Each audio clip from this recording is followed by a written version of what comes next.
I don't even know what to say right now. That's why I just kind of started recording. Episode 10 is fucking amazing. Just to throw that out there. But I have never been so... Okay, that's not true. I need to stop using... Episode 10 left me dumbstruck twice. Well, actually, I guess 3 times. I forgot about the thing in the beginning. It just 3 separate occasions in one episode. I was left just awestruck and staring in just utter and complete shock at what just happened. Holy crap.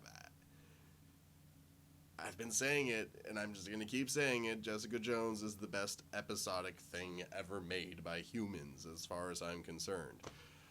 I just am... So, I mean, spoilers, obviously, if you haven't figured that out yet, but, you know, I'm going to still try and keep it as spoiler-free as I can, just in case someone sees this before they see the episode. I wouldn't ruin this for anybody, but the very first scene of the show, a character gets shot in the most cold-blooded, out-of-left-field manner I've seen in a while, and then there's another scene where someone is getting attacked, and it is so vicious and so cold and shot so brilliantly, and like the right emphasis is put on, you know, on the cuts, and the cuts are so deep and the camera gets so close into them, and I was like uncomfortable in my skin watching it, just like curled up into a little ball, like just horrified at how, and you know, it's supposed to be.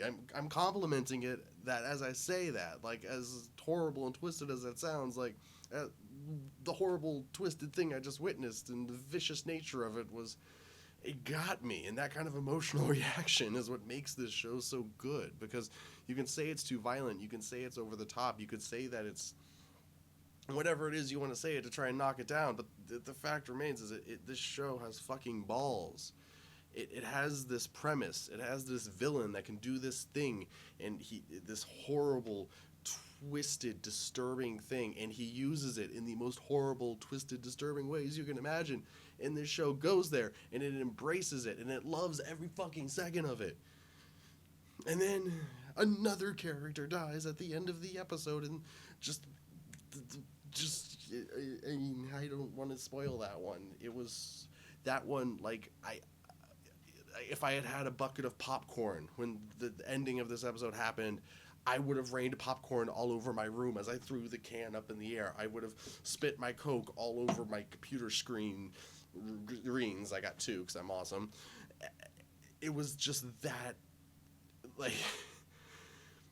You know, like, the Sixth Sense gets a lot of credit for the end, and spoilers, Bruce Willis being dead, but, you know, that is a good twist, but sometimes the best twists are the ones that just smack you out of nowhere, and they just cause a scene to do a complete not a complete, the complete would be a 360, to cause the scene to do a 180 and just go in a completely different direction.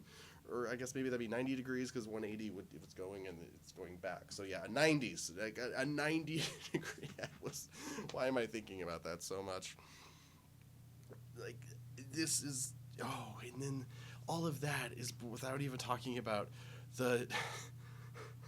So earlier in the show, right when Jessica looks like she's about to go to jail and her life is over, to one final gambit to give Kilgrave. I mean, it wasn't the final gambit, but it was a huge moment in the show when Jessica was about to throw away her life and go to jail. One of the things that she does is she climbs on top of a bridge and she takes a look out over the bridge, over the city. And I'm like, it's an interesting moment. I wonder what that means. I hope that gets explained. And if not, it's a cool, beautiful shot that we got to see. And I was happy with that, whatever the outcome was. But it turns out she got on top of that bridge so she could look down on this apartment building's balcony where she had a significant moment with Kilgrave. A moment where, when she was supposedly under Kilgrave's control, there was a moment where his abilities wore off on her for just a second. And that was significant to Kilgrave, because he interpreted what she did after that as being, as her wanting to stay with him with or without his power. Whereas for her, having that moment of freedom, the first thing she did was start fantasizing about ending it, fantasizing about getting out of this. But she got caught up in the fantasies, so it didn't exist. While Kilgrave interpreted her not jumping off the balcony as she was fantasizing as her, you know, actually not wanting to leave. And that's really cool, because earlier in the show, Kilgrave has a line to the lawyer character, Hogarth, where he says, you should know, as a good lawyer, you know that there are two sides to every story, but what really happened is somewhere in the middle. And now we have that exact scenario here where Jessica is about to free herself, but then just starts randomly fantasizing, and so she can't.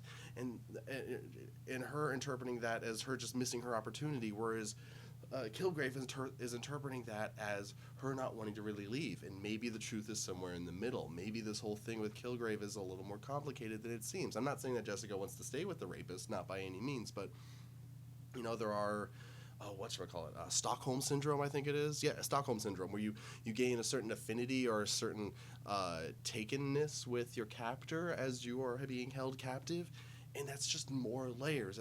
That's more layers for Jessica and Kilgrave's relationship, making the whole thing more complicated and the whole thing just so much more twisted, because Kilgrave actually kind of does a nice thing at one point in this episode. I mean, he's doing it for his own gain, but he does do a couple of nice things. And that's just so much more interesting than someone who's just always trying to wipe everybody out. General Zod. Sorry. Every Marvel villain. Sorry again.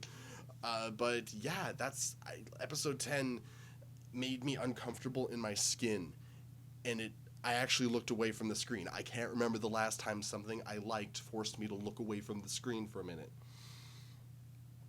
And if that's not good fucking storytelling, then I don't know what is. So I'm off to episode 11. I'll see you guys soon.